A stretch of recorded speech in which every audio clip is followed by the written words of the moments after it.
ada pertanyaan, mohon nasihatnya kepada thalabul ilm yang mengalami futur, enggan belajar di ma'had lagi atau tidak semangat ketika belajar di ma'had. Yang paling pertama, dicari, dipelajari kenapa itu terjadi. Perhatikan dari pertanyaan siyaqus soal menunjukkan anak ini sebelumnya khair. Anak ini sebelumnya apa? Khair. Anak ini sebelumnya baik-baik aja. Nah, kemudian mengalami futur dan enggan. Dicari penyebabnya. Bagaimana mencarinya? Kalau itu adalah thalibul ilm, baik yang di madrasah yang full day atau pulang pergi maupun yang di ma'had, maka caranya adalah satu, bersinergi antara aulia thalabah dengan mudarrisun musyrifun untuk mencari sebabnya apa. Bukankah dokter, ini dokter urusan dunia, ketika dia mau memberikan resep, dianalisa dulu, diagnosa dulu, sehingga muncullah resep. Ini dokter afwan, urusan dunia. Dengan resep itu, dia belikan obat, mengobati. Kenapa? Sudah dipahami dengan ilmiahnya dia, sudah dipahami dengan ilmunya dia tentunya. Tentunya Allah yang menyembuhkan itu pasti. Pasti yang menyembuhkan hanya Allah. Kita berikhtiar, dokter berikhtiar, tapi analisa itu berdasarkan ilmiah yang dia pelajari bertahun-tahun. Ketahuan, ini penyebabnya, ini, sehingga obatnya ini. Maka itu yang paling pertama, yang paling utama. Bagaimana orang tua berusaha untuk mencari asbabnya, dan mudarris atau musyrifin mencari sebabnya kenapa anak ini futur atau enggan lagi belajar di ma'had. Nah, ketika didapati itu, kedua, harusnya bersinergi tadi antara aulia thalabah wali murid dengan pihak ma'had untuk mengobati bersama-sama, untuk memberikan suntikan-suntikan baik kepada anak tersebut, dikasih terhib, amalan soleh pahalanya demikian, terhib menuntut ilmu itu keutamaan demikian, terhib ibadah kepada Allah demikian, rajin semangat ibadah, semangat murojaah, pahalanya ini terhib terus dengan cara hikmah. Kedua, terhib, sampaikan na'udzubillah min dzalik, ketika orang itu jauh dari ilmu, bahayanya, mudaratnya. Kata Ibnu Qayyim rahimahullah, al-jahlu itu da'un qatil mumit. Kejahilan itu penyakit qatil mumit. Enggak cukup qatil, mumit. Kejahilan itu adalah penyakit yang membunuh dan membinasakan. Qatilun mumitun. Terangkan ngerinya jahil, terangkan sebagainya. Itu terhib agar dia menjauh, menghindari, dan akan tumbuh semangat. Dan itu dari kedua belah pihak. Sudah semua diupayakan, dikasih yang positif-positif dan solusi-solusi berikutnya sampai pada akhirnya, nih temanmu ini yang baik, berteman dengan orang-orang baik. Nih, seperti itu. Terus dipantau, terus dikawal, terus dinasihati, terus dibimbing, jangan dilepas. Ingat dengan hikmah. Wallahu a'lam bishawab. Dan bagaimana bimbingan bagi thalabul ilm yang kecanduan bermain HP. Nah, Android ketika berada di rumah. Ikhwati fiddin rahimani wa rahimakumullah, i'lamu wa'rifu, ketahui, kenali, auladuna, banatuna, anak-anak kami laki dan perempuan, memiliki hak atas kita orang tua. Berarti kewajiban orang tua kepada anak-anaknya. Ini perlu diketahui, dicamkan betul. Jangan sampai marah-marah, ngamuk-ngamuk tanpa sebab, pukul dan yang lain tanpa sebab. Hati-hati. Mereka punya hak. Haknya apa? Untuk dibimbing, untuk dikawal, untuk diarahkan, untuk diperhatikan taklim mereka. Apa kata Ibnu Qayyim? Man ahmala ta'mila waladihi faqad asa'a ilaihi ghayatal isa'ah. Orang tua yang abai, lalai untuk urusan taklim, menuntut ilmu anak-anaknya, sungguh dia telah berbuat jelek, sejelek-jeleknya kepada anaknya, jahat kepada anaknya. Orang tua yang apa? Yang abai, lalai. Ketahui bahwa kerusakan anak mayoritas, kata Ibnu Qayyim rahimahullah, ja'a min kibalil adza. Penyebabnya dari orang tuanya yang kurang perhatian, kurang mengawal, kurang menasihati, kurang membimbing, kurang memberikan contoh, kurang menghasung. Ini sebab terbesar. Inna fasada abna akfaruhum ja'a min kibalil adza. Nah, bagaimana sekarang ketika sudah seperti ini di rumah?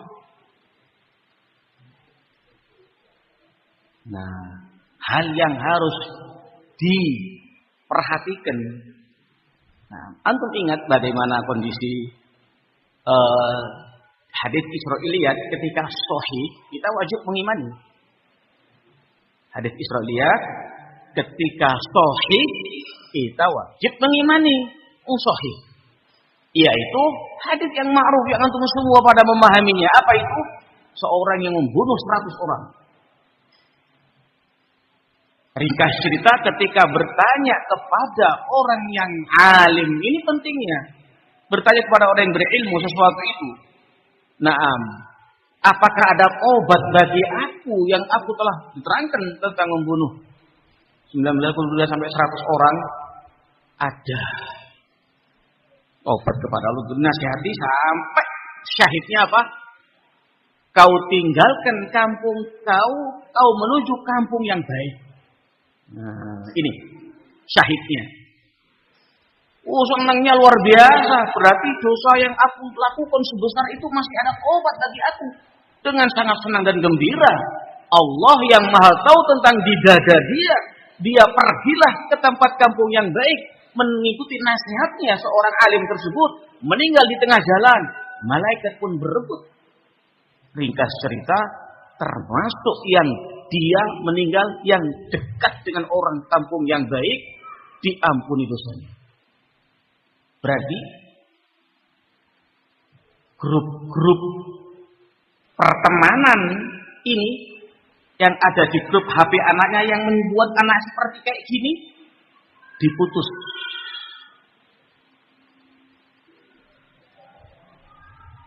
Putus dengan cara yang baik tentunya dan tepat. Kalau mau selamat, jika mau membaik, putus dengan cara apa? Yang baik dan tepat. Orang tua mas'ulun amamallah. Jangan bermudah-mudahan. Hidayah biadillah. Nabi Nuh, coba Nabi Lut. Tapi kalian tahu bagaimana Nabi Nuh berdakwah kepada anak istrinya? Nabi Lut juga demi tahu kalian. Dan itu bukan dijadikan sebagai rujaan. Oh iya, Mas pun juga demikian. Hidayah biadillah. Yang penting kan sudah usaha. Pertanyaannya, sejauh mana usaha kalian? Antum ini sejauh mana usahanya? Siapa yang nggak paham kalau itu hidayah di tangan Allah? Apakah antum sudah berdoa kepada Allah sebenar-benar doa? Apakah antum sudah berusaha ikhtiar semaksimal mungkin untuk mendidik anak antum? Itu yang harus dijawab secara ilmiah, secara jujur. Sudah, apa yang antum tempuh menurut syar'i? Kan gitu. Antum tahu Fudail bin Iyad, siapa yang enggak tahu beliau? Punya anak Ali sehingga julukannya Abu Ali rahimahullah. Anaknya, mohon maaf, kurang baik. Beliau sampaikan doa pada terus doa, walhamdulillah Allah kabulkan doa itu dan menjadi baik seorang alim anaknya. Rahimahullah. Ikhtiar, usaha, zahiran wa batinan. Itu setelah selesai pada tingkat puncaknya khalas. Wa ma 'alaina illa al-balagh akhi. Jangan sampai dia itu anaknya Syekh Fulan juga demikian, bukan Ahlus Sunnah, apalagi anak irikin kambing hitam atau pembenaran. Lah, apakah kalian antum mau seperti anaknya Fulan, anaknya saya yang menyimpan, mau antum rela ridho ahlan wa sahlan seperti itu? Apa antum enggak kepingin? Kata Syekh Shalih Fauzan hafizahullah, "Sarwatukumul haqiqiyah abna'ukum wa banatukum fatanu biha." Harta kalian yang hakiki, aset kalian termahal, itu anak-anak kalian.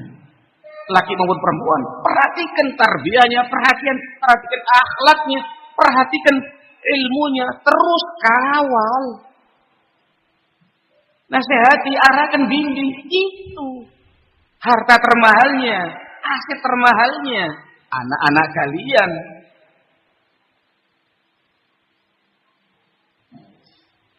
Titipkan kepada Allah, mohon kepada Allah Azza wa Jalla.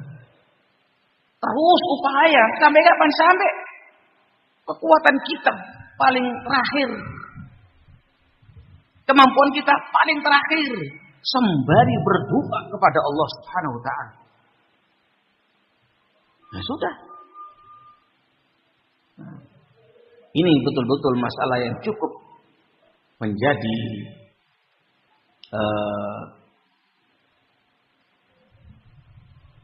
viral se-Indonesia bab ini. Keluhan demi keluhan terus. Bahkan sebagian orang tua bilang apa? Anak sudah nggak sanggup mendidik anak-anak. Coba terlafazkan. Kalau kita dilihat dulu kenapa antum demikian? Mas sabab?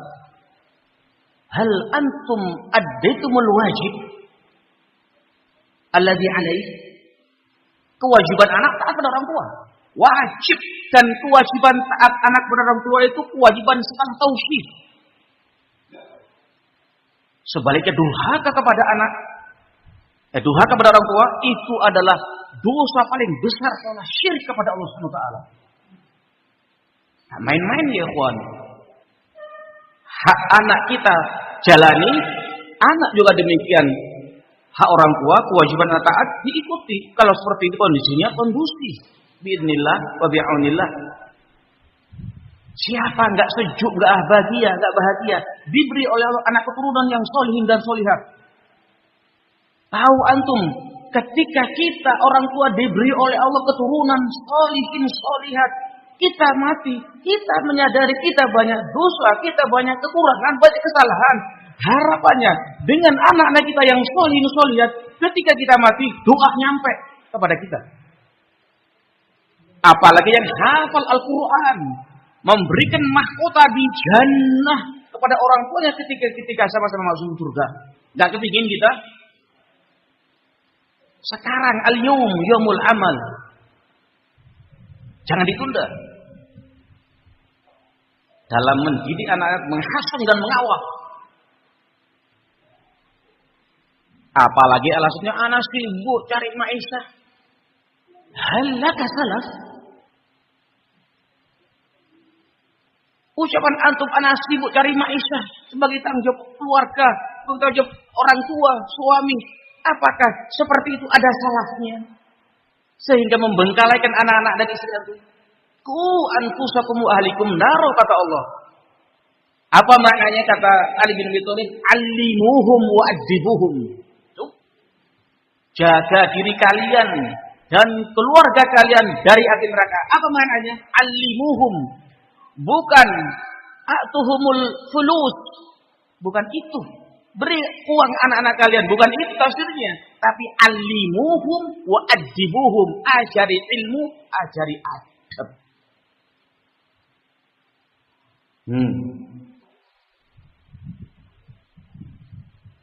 Usaha ikhwan, usaha ikhtiar. Ar-rijalu qawwamun 'alan nisa, war-rajul ra'in fi ahli baiti wa huwa mas'ulun an ra'iyati. Itu dikedepankan. Koreksi diri kita sebagai orang tua dulu. Dan anak wajib birrul walidain. Ketika datang seorang sahabat untuk berbaiat untuk hijrah kepada Rasul. Rasul tanya, apakah kedua orang tuamu masih hidup? Ahyun walidaka. Kondisi nangis loh ditinggal. Ditinggal nangis orang tuanya. Datang ke Rasul untuk berbaiat untuk hijrah.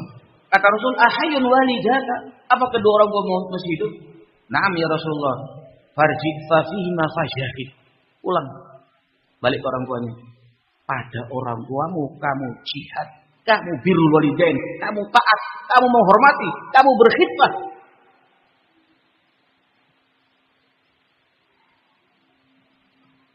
Apa jadinya kalau sampai anak dibiarkan waliyadzubillah? Nah, futur sudah sibuk dengan HP-nya, akhlaknya rusak, jalan ke sana kemari, sudah ikut dengan geng-geng yang ruwet. Nggak mau belajar lagi misalnya. Sehingga membuat orang tuanya nangis dan sedih. Itu durhaka kepada orang tua. Uququl walidain. Sebaliknya, kalau orang tua mengawal anaknya, mendidik, mengarahkan, membimbing, sehingga anaknya baik, tumbuh berkembang di atas ilmu din, di atas akhlak yang mulia, di atas amal soleh, di atas mudharasatul ilm wal khuluq karimah. Sejuk orang tuanya, bahagia orang tuanya, wallahi itu termasuk birrul walidain. Walaupun tidak di suatu tempat, tidak di satu rumah berpisah, tapi orang tuanya sejuk, bahagia, tenteram dengan kebaikan dan kesolihan anaknya, itu masuk birrul walidain. Nah, upaya memaksimalkan tadi doa dan ikhtiar untuk memisahkan dari teman-temannya grup-grup ini penting. Iya, ikhtiar terus dikasih kegiatan yang positif, yang bermanfaat. Nah, itu jadi kan di rumah pertanyaannya. Kalau di madrasah ya tentunya dengan sinergi dengan pihak madrasah, pengampu dakwah, pengampu tarbiyah. Terus dan yang lain ikut membantu ya ikhwan. Seperti tadi yang kita sampaikan. Kebersamaan. Al-hubbu fillah. Kalau kita tahu ini baik, sampaikan ke saudaranya. Kebaikan itu biar dikerjakan. Ikut menjaga. Kalau ini jelek, kita mengetahui jelek dan bahaya. Jelas dosa dan yang lainnya. Dan jelek pokoknya. Sampaikan ke saudaranya. Ini baik, ini jelek, ini dosa. Biar orang lain, saudara kita, meninggalkan juga. Seperti kita ketika meninggalkan. Jika ini tercipta, insyaallah. Semoga Allah Subhanahu wa taala memberikan hidayah kepada kita semua, taufiknya untuk terus istiqomah di atas sunnah dan diberi teman-teman yang soleh. Antum tahu Syekh Mukbil rahimahullah apa kata beliau? Nah, kami ini, hati kami ini tentram, sejuk, hidup ketika kami ini di tengah-tengah ahli sunnah. Bayangkan. Syekh Mukbil rahimahullah. Wallahu a'lam bishawab. Naktafi bihadzal qadar. Subhanakallah wa bihamdika asyhadu an la ilaha illa anta astaghfiruka wa atubu ilaik. Walhamdulillahirabbil alamin.